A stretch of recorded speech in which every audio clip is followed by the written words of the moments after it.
Hello, everybody.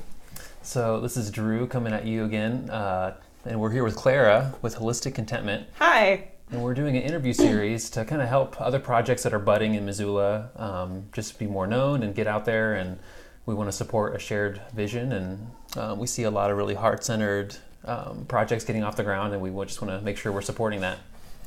So as I mentioned, Claira is here with Holistic Contentment.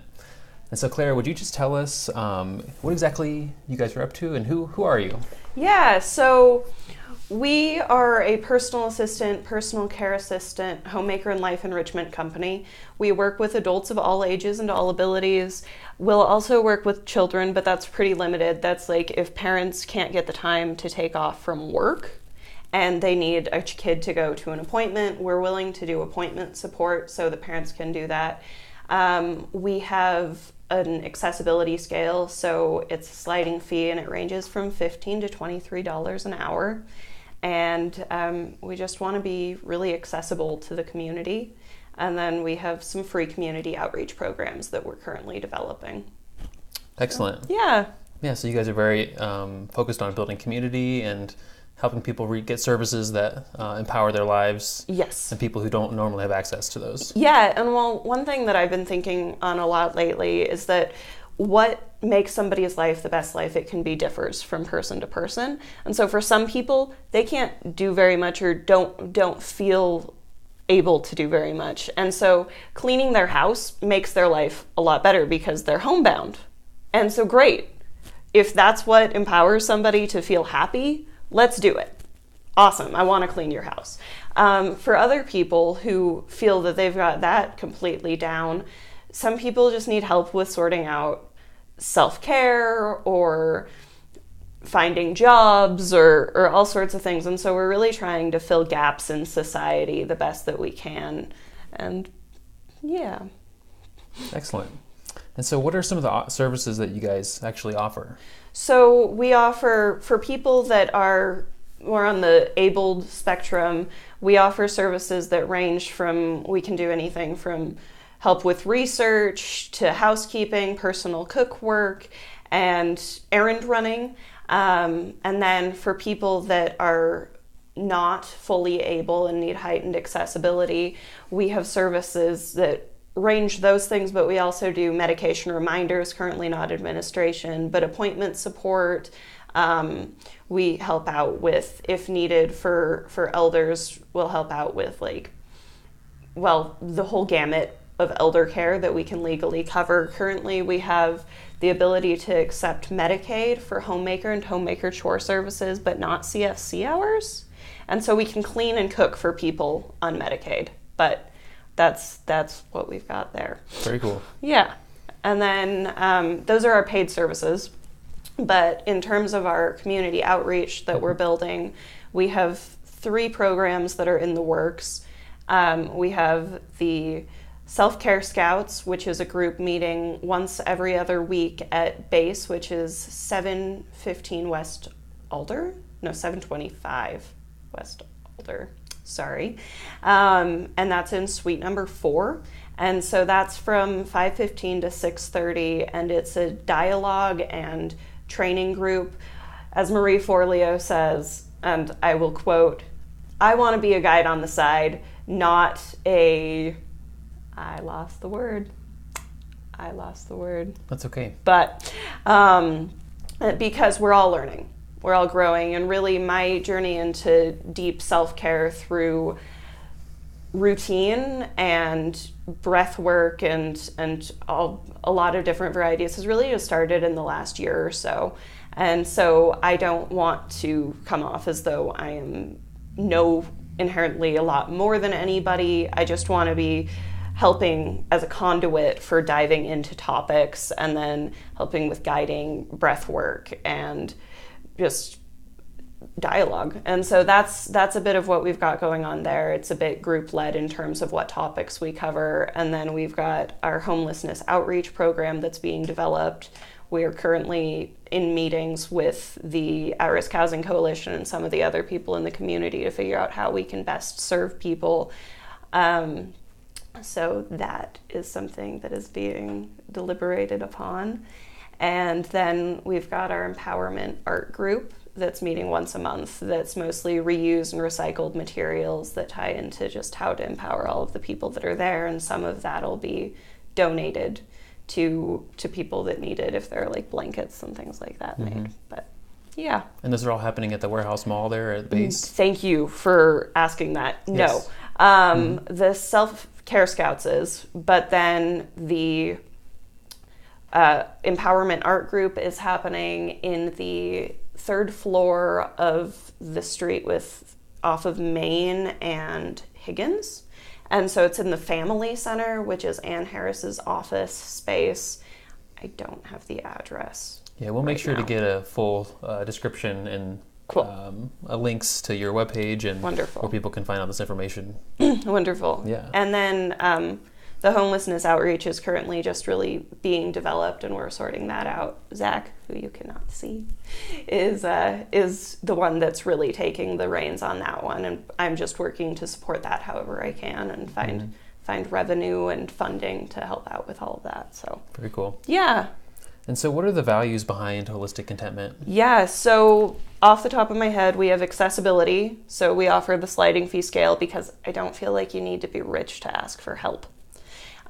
We're supporters of a living wage for all, and so that's why our sliding fee scale starts at $15 an hour, is because at that point, since we have the $15 an hour base wage, the money goes direct from client to employee. Of course, it goes through the banking process, but aside from that, it goes direct. And so at that point, there is no money coming into business development. We also have the view that as all rise, as one will rise, as we all rise.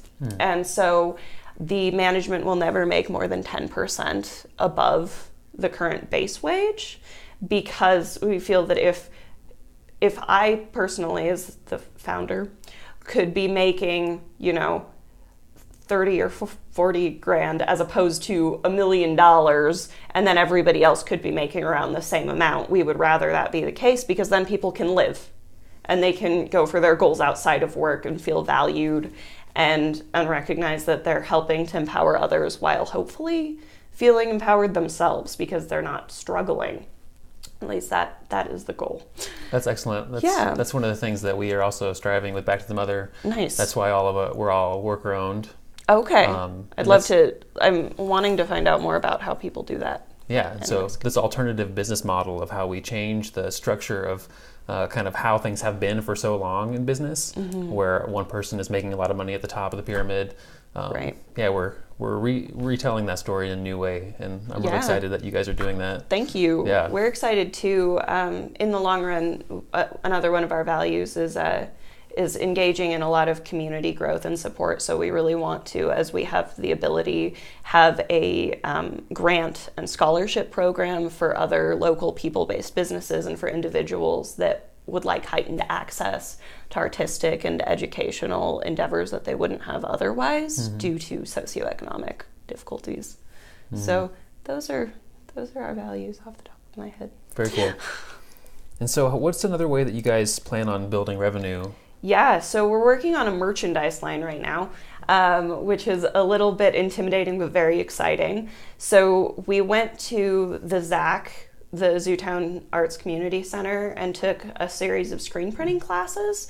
So we're getting sorted out for having eco-friendly, ethically sourced products where we're getting things that are, recycled journals. So or recycled paper journals, so composition notebooks, journals, things like that. We're also working on getting organic and ethically sourced socks and other things of that nature. We're in talks with some businesses locally about holding our things, and so that way we can volunteer time to screen print our designs on those, but then the additional revenue past our cost point will be going directly back into the business for funding our business development, our administration, and our free community outreach services. So that's the thing that's most quickly on the horizon in terms of additional revenue. Yeah, as a startup, it can be very difficult to get off the ground and continue to support yourself as you lean into these projects. Yes. Yeah, so it's really cool. You guys have a really great foundation, and thank you. yeah, It's exciting. I'm really excited for what you guys are doing. Hi, Kat. So how about you tell us a little bit more about your long-term goals of the company and Yeah. what you guys hope to build in the community? So in the long term, goal is 5-year plan. We'll see how long it takes. But we really hope to have a building or space that we own in time that in the back of it has some budget-friendly art studio spaces, because most art studio spaces, for at least when I was last checking, cost at least $125 a month and went up to like $200. And so I'm hoping to be able to get it to where we can budget for sliding fee on something like that as well, so that people that don't have space in their house and can't afford the others can come there. And then ahead of that, we want to be having a farm to table where most of it we've farmed or has come from community supported agriculture systems, where it's a pay what you think it's worth and pay what you can cafe, where we work on finding the most economically friendly way to engage in ethical food for the community, so that way it wouldn't be a negative if for the business if somebody was only able to pay $3 for a soup and some sandwich, because we're finding the most direct route to do it. But then instead of having a tip system, because we do have the $15 base wage, we would have a pay it forward jar, so that if anyone came in that couldn't afford food, needed food, they could just take some money out of that and it would be going into it. And then we want to have a small inalienable good, basically bookstore that's budget friendly in the front, that has, self-sustainability and current world affairs and philosophy, that's all really positive and all about empowering ourselves and our communities. And we're hoping to have that area all split into an open for conversation space and a quiet time space, so that people will know whether people are interested in being approached or not, and feel comfortable no matter what their income level is, or if they're an extrovert or an introvert, or how their day's going. We want it to just be a really good space for that. And at that point, our community outreach programs would be based out of there as well. But that's currently what we're working on. Excellent. And we're sorting out if we want to be a 501c3 or a B Corp. We're not quite sure yet, but yeah, the fine details. Yes. It takes a lot of work to navigate all those things. Yeah. What's most beneficial. Yeah. Well, it's been wonderful hearing more about what you guys are doing. Thank you. We're excited to stay posted, and you guys can find out more at holisticcontentment.com or yes. .org. And holisticcontentment.com. We also have a Facebook page, an Instagram, and you can find our Patreon if you're interested in supporting us at patreon.com/holistic content. And so if you go there, our tiers start at $5 a month and go from $5 all the way up to $100. And something worth noting that is very cool at the $100 tier is that there's a woman that does craniosacral therapy here in town that has decided to donate $100 worth of service in a month to any patron that joins that tier. So that's a free hour, on top of all of the goodies that you would get, which are like seasonal care packages and additional fun art things. Very cool. So yeah, please check us out. Yeah, you can find all those links in the description box below, and we look forward to checking in with you at another time. Thanks for stopping by. Bye.